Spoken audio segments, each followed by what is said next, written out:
Now we start with convection. Heat transfer by convection.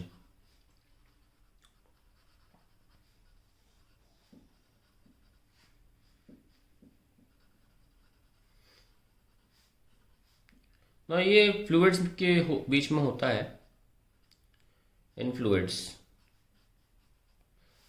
इससे पहले कि हम इस पर आगे चलें, ताकि आपको समझ में आए कि कन्वेक्शन हो किस तरीके से रहा है, तो कंडक्शन को याद करते हैं वो कैसे हो रहा था। कंडक्शन हो रहा था by collision of molecules as they were in oscillatory motion.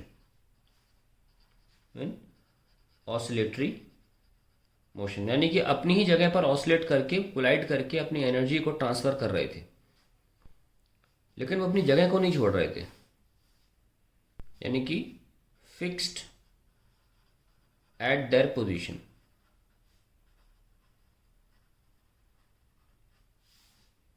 Molecules जो थे या particles were taking part in the conduction of fixed at the position and they were not moving from one place to another.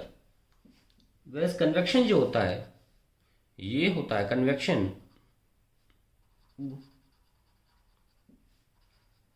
occurs by actual movement of particles, actual movement of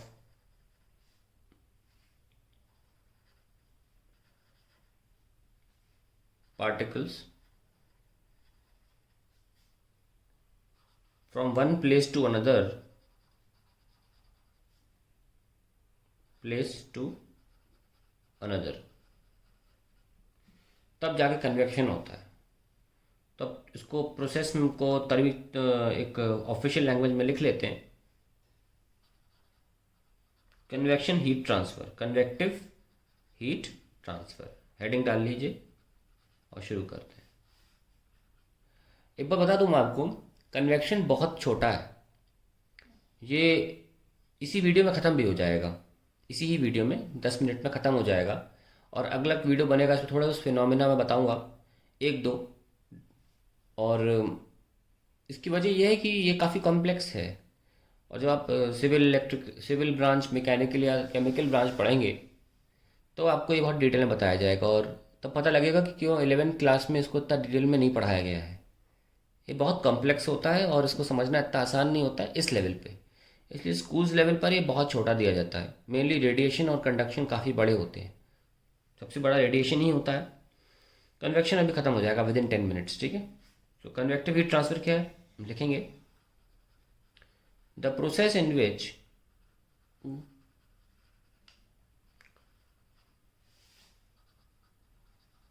heat is transferred from one point to another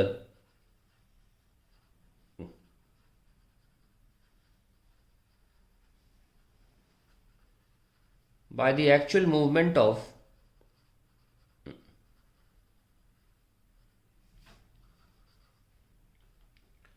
the heated particles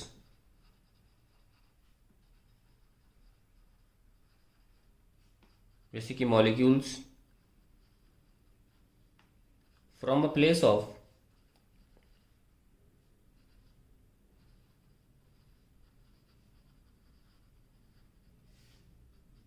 higher temperature to another place of lower temperature, another place of lower temperature।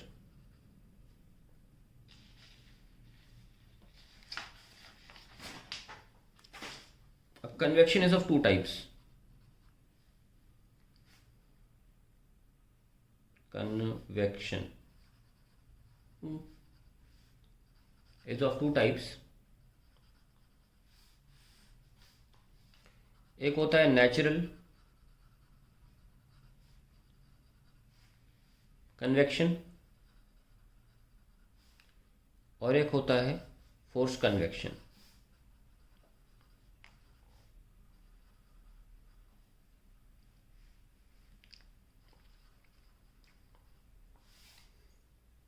Natural convection जो होता है, it occurs because of the difference in density of the medium, difference because of difference in density of medium। जैसे कि आप मोमबत्ती देखते हो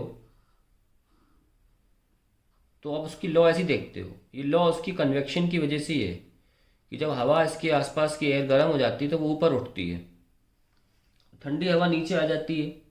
तो ये जो एक कन्वेक्शन सा फॉलो होता है कि गर्म हवा ऊपर उठना और ठंडी हवा फिर उसकी जगह ले लेना, इसकी वजह से जो लॉ है, इस लॉ को शेप मिलता है इस तरीके का, ये कन्वेक्शन की वजह से ही है। एक और एग्जांपल देते हैं कि जैसे जो पानी गर्म होता है तो क्या करते हैं, गर्म पानी ऊपर उठता है और फिर वो ठंडा पानी उसकी जगह नीचे ले लेता है, फिर गर्म पानी ऊपर उठता है, साइकिल सी बन जाती है। इनको बोलते हैं कन्वेक्शन करंट्स। तो ये भी क्यों हो रहा है, क्योंकि डेंसिटी गर्म पानी की होती है कम, तो उसका ऊपर उठना ऑब्वियस है, कन्वेक्शन करंट्स बन जाते हैं। तो नेचुरल कन्वेक्शन है एक तरह का ये। और फोर्स्ड कन्वेक्शन में क्या होता है कि आप फैन का सहारा लेते हैं कराने में, फैन है, हमारी सरफेस है कोई, तो उसकी वजह से the convection is taking place. या आप गाड़ी चलाते हैं तो आपको हवा लगती है, उसकी वजह से भी हीट ट्रांसफ़र होता है, तो वो भी एक कन्वेक्शन है। जैसे कि man is moving on his bike या रनिंग, जो भी है, मूवमेंट थ्रू द एयर भी कन्वेक्शन प्रोड्यूस करता है। इस आदमी की स्किन और वातावरण के बीच में मूवमेंट थ्रू द एयर, तो ये फोर्स कन्वेक्शंस हैं और ये नेचुरल कन्वेक्शंस हैं। अब देखते हैं कि इसका फॉर्मूला क्या है।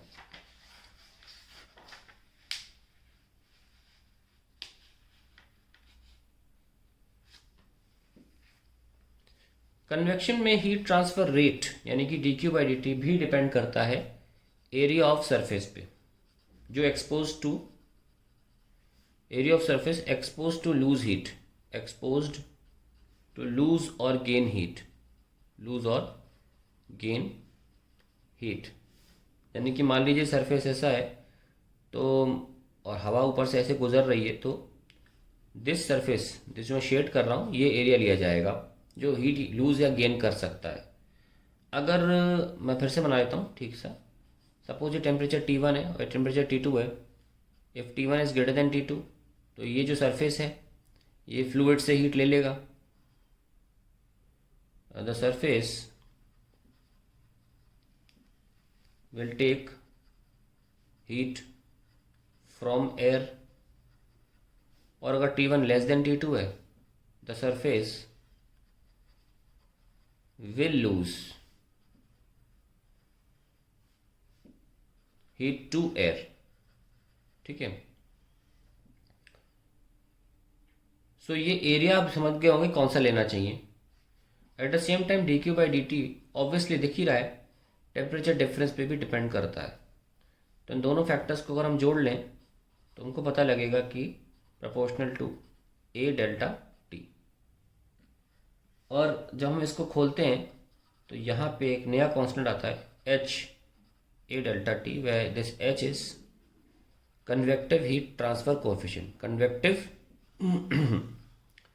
heat transfer coefficient।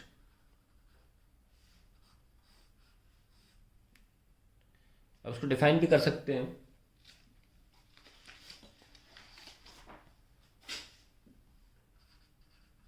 dQ/dt is HA delta T, so H becomes dQ/dt upon area into delta T। How do you defined it? It is defined as, H की बात चल रही है, defined as the rate of heat flow या transferred per unit area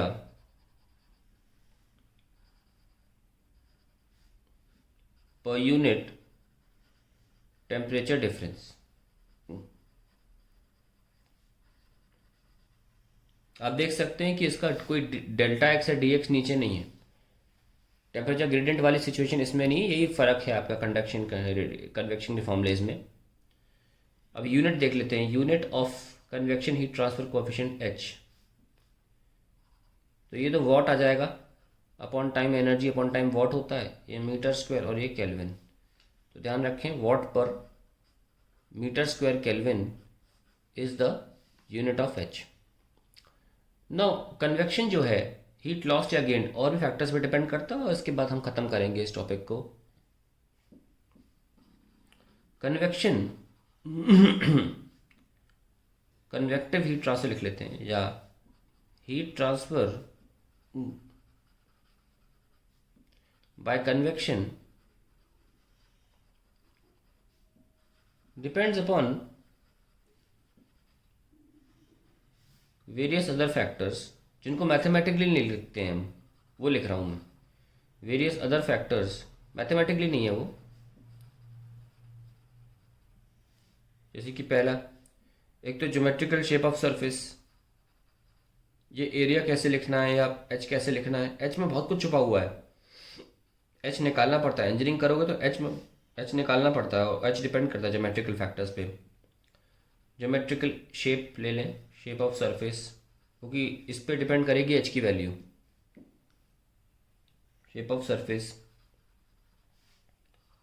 ये जो भी चीज़ें मैं लिख रहा हूँ एक्चुअली इन पर एच डिपेंड करता है, ये ध्यान रखें इस बात का। देन कैरेक्टरिस्टिक ऑफ फ्लूइड, जिससे आप हीट ले या दे रहे हैं, कैरेक्टरिस्टिक ऑफ फ्लूइड, जैसे कि डेंसिटी, विस्कोसिटी, थर्मल कंडक्टिविटी,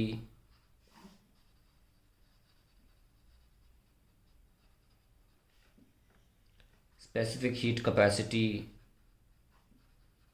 ये सब फैक्टर्स पे डिपेंड करता है।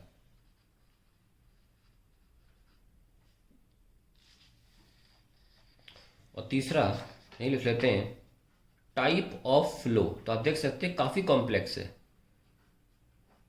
स्ट्रीमलाइन है